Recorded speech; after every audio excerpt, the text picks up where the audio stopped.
क्या आपने कभी सोचा है कि एक खूबसूरत बैले डांस को अपनी जान बचाने और दुश्मनों को मारने के लिए कुंग-फू की तरह इस्तेमाल किया जा सकता है? बैले डांसर्स का एक ग्रुप एक अनजान होटल में रुकता है जो असल में गुंडों का एक खतरनाक अड्डा है। वो लोग एक ऐसी मुसीबत में फंस जाते हैं जहां बचने का कोई रास्ता नहीं दिखता, लेकिन तभी वे अपनी छुपी हुई ताकत बाहर निकालते हैं और अपने बैले डांस को एक खतरनाक फाइट में बदल देते हैं। उनका हर मूव अब सिर्फ डांस नहीं रहता बल्कि जानलेवा वार बन जाता है। इस तरह एक बेहद खूबसूरत लेकिन जानलेवा फाइटिंग स्टाइल सामने आती है। हेलो दोस्तों, मैं हूं आपकी होस्ट और मूवी रिकेप 2M के इस नए वीडियो में आपका स्वागत है। आज मैं आपको जिस अमेरिकन हॉरर फिल्म की कहानी सुनाने जा रही हूं, उसका नाम है प्रीटी लीथल। तो आइए देखते हैं कि ये खूबसूरत लड़कियां कैसे धीरे धीरे एक बड़े संकट में फंसती जाती हैं और कैसे वे इस खतरे का डटकर सामना करती हैं। तो बिना देर किए चलिए इस नए वीडियो की स्टोरी शुरू करते हैं। 5 युवा और खूबसूरत लड़कियां बस में बैठकर हंगेरियन ओपेरा हाउस की ओर जा रही होती हैं। अचानक बस खराब हो जाती है और उनके पास कोई और रास्ता नहीं बचता, इसलिए वे बस से उतर जाती हैं और रात बिताने के लिए किसी होटल की तलाश करने का फैसला करती हैं। किस्मत से बारिश शुरू होने से पहले ही उन्हें एक होटल मिल जाता है, लेकिन वे कभी सोच भी नहीं सकती थीं कि यह होटल असल में एक ब्लैक शॉप थी। वहाँ सिर्फ हॉल में लोग ही नहीं थे बल्कि स्टेज पर गाने वाले लोग भी मौजूद थे। बॉडीगार्ड ने उन्हें बताया कि इस होटल का मालिक पहले बैले डांसर था और उसने कई अवार्ड जीते हैं। यहाँ बैले डांसर्स का बहुत ऊंचा दर्जा होता है। जब उन्हें पता चला कि ये लड़कियां बुडापेस्ट में परफॉर्म करने जा रही हैं, तो बॉडीगार्ड ने बड़े प्यार से उन्हें साफ कपड़े पहनने के लिए कहा और उनके गीले कपड़े सुखाने के लिए ले गया। तभी मालिक की पत्नी डेबी नीचे आई। इतनी शानदार डांसर्स को देखकर उसने बिना किसी हिचकिचाहट के कहा कि वह उन्हें भेजने के लिए एक वैन का इंतजाम कर देगी। ठीक उसी समय कुछ गुंडे होटल में आ जाते हैं। वे असल में वहाँ प्रोटेक्शन मनी लेने आए थे। एक बेले डांसर क्लोई ने कहा कि उसे बाथरूम जाना है, तो टीचर उसे दूसरी मंजिल के एक छोटे कमरे में ले जाती है। इसी दौरान हॉल में कोई फेमस म्यूजिशियन का गाना बजा रहा होता है। एक बैले डांसर होने के नाते वे खुद को रोक नहीं पाती और स्टेज पर चली जाती हैं और उस गाने की धुन पर बैले डांस करने लगती हैं। उन्हें इतनी खुशी से डांस करते देख हमेशा शांत रहने वाली बोनी भी खुद को रोक नहीं पाई और स्टेज पर चली गई। उसी समय दूसरी मंजिल पर टीचर गलती से एक कमरे में घुस जाती है। वहाँ वह देखती है कि कुछ लोग एक आदमी को बेरहमी से टॉर्चर कर रहे हैं। यह देखकर वह घबरा जाती है और तुरंत बाथरूम की ओर भागती है ताकि क्लोई को लेकर वहाँ से निकल सके। लेकिन जब वह दरवाजा खोलती है तो वहाँ कोई नहीं होता। मजबूर होकर वह अकेले ही नीचे भागती है, लेकिन हॉल में मौजूद गुंडे उसे रोक लेते हैं। बोनी को लगता है कि यह बस एक छोटा सा झगड़ा है, लेकिन अगले ही पल उन गुंडों में से एक आदमी उनकी टीचर को गोली मार देता है। टीचर को जमीन पर गिरते देख बोनी टूट जाती है और जोर जोर से रोने लगती है। बाकी लड़कियां घबराकर कहती हैं कि तुरंत पुलिस को बुलाना चाहिए और डेबी दिखावे के लिए उनकी बात मान जाती है। वह सिक्योरिटी गार्ड को कहती है कि उन्हें सेफ हाउस ले जाया जाए। बोनी को कुछ गड़बड़ महसूस होती है और वह तुरंत पीछे मुड़कर भागने लगती है। दरवाजे पर किसी को खड़ा देख वह गली की तरफ मुड़ जाती है, लेकिन वहाँ भी उसे एक डंडे से मारकर बेहोश कर दिया जाता है। दूसरी लड़कियां रोते हुए सिक्योरिटी गार्ड के पीछे पीछे बेसमेंट की ओर चली जाती हैं। उधर क्लोई अभी अभी बाथरूम से बाहर आती है और कॉरिडोर में एक हैंडसम लड़के से बात करने लगती है। बाकी लड़कियां इतनी डरी हुई होती हैं कि वे सिक्योरिटी गार्ड द्वारा दी गई एक टॉफी खा लेती हैं और फिर बिना कुछ समझे ही उन्हें बेसमेंट में बंद कर दिया जाता है। अब वे पुलिस को कॉल भी नहीं कर सकती, लेकिन 6 अमेरिकी लड़कियां गायब हो चुकी थीं, जिससे शक होना तय था। इसलिए डेबी ने उनकी असली पहचान और बैकग्राउंड पता करने के लिए किसी को भेजने का प्लान बनाया। जब बोनी बेहोशी से जागी तो उसने देखा कि होटल की एक सोना उनसे जानकारी ले रही है, लेकिन ग्रेस, जिसने अभी अभी वह टॉफी खाई थी, उस समय पूरी तरह होश में नहीं थी। साफ था कि उस टॉफी में कुछ गड़बड़ थी। उसी हालत में उसने जो कुछ भी उसे पता था सब बता दिया। सोना यह जानकारी उनके परिवार तक पहुंचाने की कोशिश कर रही थी। बोनी उसे रोकना चाहती थी, लेकिन अब बहुत देर हो चुकी थी। सच जान लेने के बाद डेबी को अब कोई डर नहीं रहा। उसने न सिर्फ गैंग के क्राउन प्रिंस द्वारा की गई हत्या का वीडियो इस्तेमाल करके प्रोटेक्शन मनी का हिसाब चुकाया, बल्कि टीचर का पासपोर्ट भी जला दिया और उसके अंग बेचने का प्लान बना लिया। बेसमेंट में फंसी बोनी ने आखिरकार अपने हाथ खोलकर खुद को थोड़ा संभाला जब उसे पता चला कि ग्रेस ने भी वही टॉफी खाई थी और इस हालत में पहुंच गई है, तो उसने तुरंत उसे उल्टी कराने की कोशिश की। जैसे ही उसने टॉफी उल्टी में बाहर निकाली, उसकी हालत कुछ बेहतर हो गई, लेकिन उसकी आंखों में दिख रहा भ्रम अभी भी पूरी तरह खत्म नहीं हुआ था। उसी समय होटल का सिक्योरिटी गार्ड बेसमेंट में अंदर आता है। जैसे ही वह ग्रेस के साथ कुछ गलत करने की कोशिश करता है, पीछे खड़ी बोनी अपने सिर से हेयर पिन निकालकर पूरी ताकत ताकत से उसकी आंखों में घुसा देती है।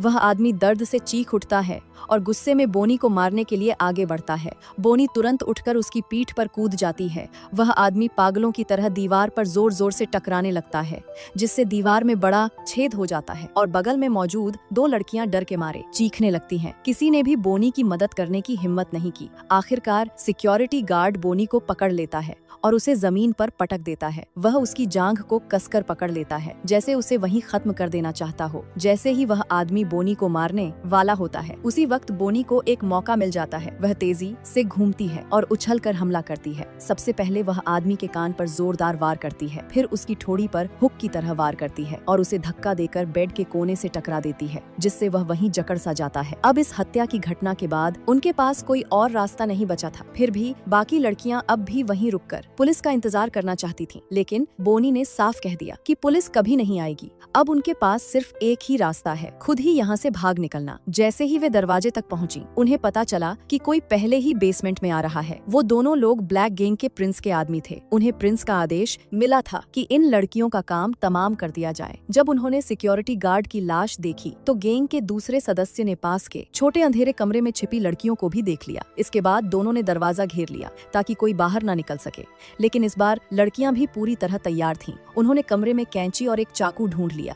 ब्लैक गैंग के लोग अंदर घुसने की कोशिश कर रहे थे। जैसे ही उन्होंने दरवाजा तोड़ने की कोशिश की, बोनी ने कैंची से सीधे उसकी नाक में वार कर दिया। दर्द से तड़पते हुए वह पीछे हट गया और इसी मौके का फायदा उठाकर लड़कियों ने जल्दी से दरवाजा फिर से ब्लॉक कर दिया। लेकिन वह मोटा गैंगस्टर बहुत ताकतवर था। उसने एक ही झटके में पूरा दरवाजा उड़ा दिया। जैसे ही वह अंदर घुसा, 2 लड़कियों ने उस पर चाकू से हमला कर दिया और उसके हाथ को काट लिया, जिससे उसके हाथ से पिस्तौल नीचे गिर गई। लड़कियों ने उसे कई बार चाकू मारा, लेकिन फिर भी उसे काबू करना आसान नहीं था। इसी बीच जिसकी नाक में कैंची घुसी थी, वह दूसरा गुंडा भी धीरे धीरे अंदर आ गया। अब हालत यह थी कि लड़कियां चारों तरफ से घिर चुकी थीं और लगभग बचने का कोई रास्ता नहीं था। तभी अचानक एक लड़की को जमीन पर पड़ी पिस्तौल मिल जाती है। वह तुरंत गैंगस्टर्स पर गोली चलाती है। इससे उन्हें थोड़ी देर के लिए संभलने और सांस लेने का मौका मिल जाता है। एक बैले डांसर होने के नाते उनके लिए यह तो बस शुरुआत थी। उनकी हर मूवमेंट बेहद खूबसूरत और शानदार थी, लेकिन सामने वाले ब्लैक गैंग के लोग ताकतवर और खतरनाक थे। उन्हें हराना इतना आसान बिल्कुल भी नहीं था। बोनी लगभग उस आदमी के चाकू के वार का शिकार होने ही वाली थी, लेकिन उसने अपनी एड़ी से उस तेज ब्लेड को रोक लिया। टूटे हुए ब्लेड को देखकर बोनी के दिमाग में अचानक एक शानदार आइडिया आया। उसके पीछे खड़ी लड़की ने गुस्से में उस छोटे गुंडे को मार गिराया और उसी समय बोनी ने भी एक डांस मूव किया। यह एक तरह का परफेक्ट आत्मघाती हमला जैसा था। जब बाकी साथियों ने देखा कि उनके पैरों की नोक पर लगा तेज ब्लेड कितना असरदार साबित हो रहा है, तो उन्होंने भी यही तरीका अपनाने का फैसला किया। अब उन्होंने प्लान बनाया कि ऊपर जाकर क्लोई को ढूंढेंगी और सब मिलकर यहाँ से भाग निकलेंगी। लेकिन एक स्वार्थी और ठंडी सोच वाली लड़की प्रिंसेस ने अकेले ही भागने का फैसला कर लिया। बाकी 3 लड़कियां चुपके से दूसरी मंजिल पर पहुंच जाती हैं। वे बाथरूम का दरवाजा खोलती हैं और देखती हैं कि सोना अंदर मौजूद है। सोना उन पर हमला करने की कोशिश करती है, लेकिन बोनी की ऊंची किक देखकर डर जाती है और रुक जाती है। दूसरी तरफ जो प्रिंसेस अकेले भागने निकली थी, वह गलती से किसी के प्राइवेट कमरे में घुस जाती है। वह इतनी डर जाती है कि लगभग चीख पड़ती, लेकिन किस्मत से सामने वाला इंसान ईयर मफ लगाए हुए था और उसे कुछ सुनाई नहीं देता। इस मौके का फायदा उठाकर वह चुपचाप कमरे से बाहर निकल जाती है। तीनों लड़कियां दूसरी मंजिल पर पहुंचती हैं और आखिरकार क्लोई को ढूंढ लेती हैं, जो आराम से बैठकर टीवी देख रही होती है। उसे इस बात का बिल्कुल अंदाजा नहीं होता कि यहाँ क्या क्या हो चुका है। वह तो यहीं रुककर उस हैंडसम लड़के के साथ प्यार करना चाहती थी, इसलिए जाने के लिए तैयार ही नहीं होती। लेकिन आखिरकार उसकी साथी उसे जबरदस्ती उठाकर अपने साथ ले जाती है। फिर वे सब सावधानी से किचन की तरफ जाती हैं और देखती हैं कि प्रिंसेस भी वहीं छिपी हुई रो रही है। इस तरह अब 5 लड़कियां फिर से एक साथ इकट्ठा हो जाती हैं। उधर डेबी को पहले ही पता चल चुका होता है कि लड़कियां भाग गई हैं, इसलिए वह पूरे होटल के लोगों को उन्हें ढूंढने के काम पर लगा देती है। किचन में लड़कियों को एक फोन मिल जाता है। प्रिंसेस बिना देर किए मदद के लिए कॉल करने लगती है। उसी समय ऊपर बैठा क्राउन प्रिंस अपने दोनों आदमियों की मौत की खबर सुन चुका होता है और तुरंत अपने पिता लूथर को खबर दे देता है। वह वह डेबी को भी बता देता है कि उसका पिता रास्ते में है। यह सुनते ही कि गैंगस्टर्स आने वाले हैं, डेबी तुरंत अपने कमरे में जाती है। वह एक बॉक्स निकालती है जिसमें विस्फोटक रखे होते हैं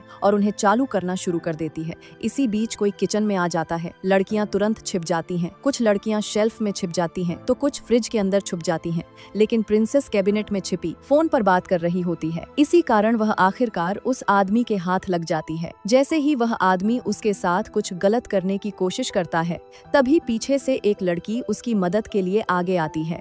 मौके का फायदा उठाकर प्रिंसेस उसके हाथ में पकड़ी शॉटगन छीन लेती है और उसका हाथ फोड़ देती है। इसके बाद सभी लड़कियां तेजी से किचन से बाहर भागती हैं, लेकिन जैसे ही वे किचन से निकलकर लॉबी में पहुंचती हैं, उन्हें चारों तरफ दुश्मन ही दुश्मन दिखाई देते हैं। आगे भी घेरा, पीछे भी घेरा, वे पूरी तरह से घिर चुकी होती हैं। फिर भी वे घबराती नहीं हैं। उल्टा बोनी की लीडरशिप में वे खुद को हथियारों से लैस कर लेती हैं और लड़ाई के लिए तैयार हो जाती हैं। लड़कियों के शानदार डांस मूव्स के बीच दुश्मन एक एक करके गिरने लगते हैं। अब एक खूंखार और खूबसूरत कत्ले-आम शुरू हो जाता है।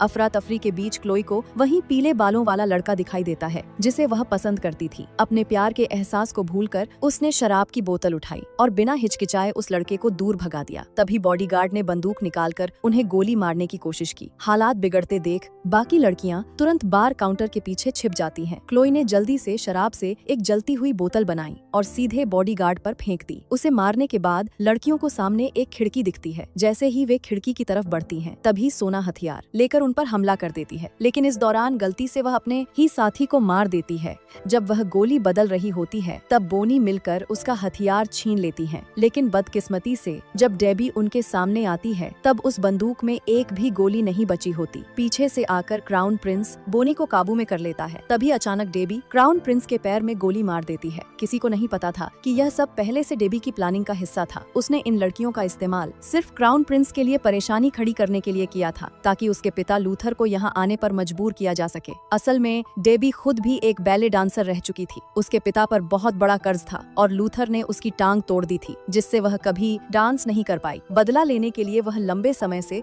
सही मौके का इंतजार कर रही थी। उसने पहले ही होटल में हर जगह विस्फोटक लगा दिए थे, बस लूथर के आने का इंतजार था। तभी जब एक गुंडा बोनी को मारने वाला होता है, तभी वापस आई प्रिंसेस उसे बचा लेती है। ठीक इसी समय लूथर अपने आदमियों के साथ होटल में पहुंच जाता है। दूसरी लड़कियां अपने साथियों की चिंता में वापस होटल में आ जाती हैं और वहां उनकी मुलाकात क्राउन प्रिंस और बोनी से हो जाती है। लेकिन जैसे ही वे भागने की कोशिश करती हैं, डेबी उन्हें रोक देती है। जब ऐसा लगता है कि अब सब खत्म होने वाला है, तभी नीचे से गोलियों की आवाज आने लगती है। डेबी क्राउन प्रिंस को पकड़ लेती है, जिससे लूथर के आदमी रुक जाते हैं। इसी मौके का फायदा उठाकर लड़कियां वहां से भाग निकलती हैं। गुस्से से भरी डेबी आखिरकार लूथर के सामने पहुंचती है और तभी जोरदार धमाका होता है। पूरा होटल धमाके से हिल उठता है। उधर लड़कियां भी उसी धमाके के बीच मौके का फायदा उठाकर होटल से बाहर निकल जाती हैं। बाहर खड़ी मोटरसाइकिल पर सवार होकर वे एक स्टाइलिश अंदाज में वहां से निकल जाती हैं। लेकिन उनका एक आखिरी और सबसे जरूरी काम अभी बाकी होता है, बुडापेस्ट के इंटरनेशनल कॉन्फ्रेंस में पहुंचना। आखिरी पल में वे समय पर वहां पहुंच जाती हैं। स्टेज की तेज रोशनी के नीचे खून और धूल से सनी हुई हालत में वे अपने टीचर की याद में यह डांस परफॉर्म करती हैं। उस पल वे सिर्फ डांसर नहीं रह जाती, बल्कि इस दुनिया की सबसे खतरनाक और खूबसूरत शिकारी बन चुकी होती हैं। और इसी के साथ दोस्तों, मूवी रिकेप 2M की यह शानदार कहानी यहीं पर खत्म हो जाती है। अगर आपको यह कहानी पसंद आई हो तो वीडियो को लाइक करें और हमारे चैनल को सब्सक्राइब करना न भूलें।